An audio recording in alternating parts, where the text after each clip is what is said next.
இந்த அக்கினி பார்த்தீங்களா?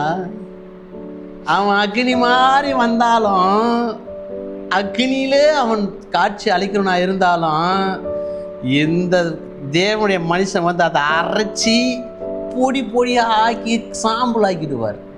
அதான் தேவன். சொல்லுவார் பாருங்க, அவர்கள் உண்டு பண்ணின கன்றுக்குட்டி எடுத்து அக்கினியில, அந்த பிசாசு அக்கினியில சுட்டு கரித்துண்டு ஆகிட்டாரு. பாத்தீங்களா?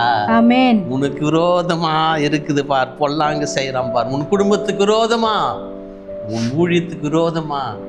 ஆலயத்தில் எத்தனை பேர், ஒரு 10 மூப்பர்கள் விரோதம், ஒரு ஊழியக்காரனுக்கே விரோதம், விசுவாசிக்கு விரோதமா ஒரு முறுமுறுக்கிறது, எல்லா இடத்துல வச்சிருக்கிறாங்க ஆண்டவர். அது எல்லாம் அந்த பொல்லாத ஆவிகளை சுட்டெரிச்சிட ஒரு அக்னியில சாம்பல் ஆக்கி தண்ணியில கலந்துடுறாரு பாரு. அவன் ஒன்றும் இல்லைங்க, அவன் ஏற்கனவே அவன் தலையை நசிக்கிட்டு இருக்கிற என்ன ஆண்டவர். நாம பயப்படுறோம் கர்த்தருடைய பிள்ளைய. இன்னைக்கு பயம்.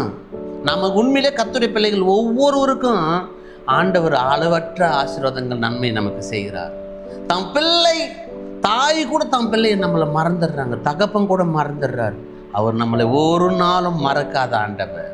ஹல்லேலூயா.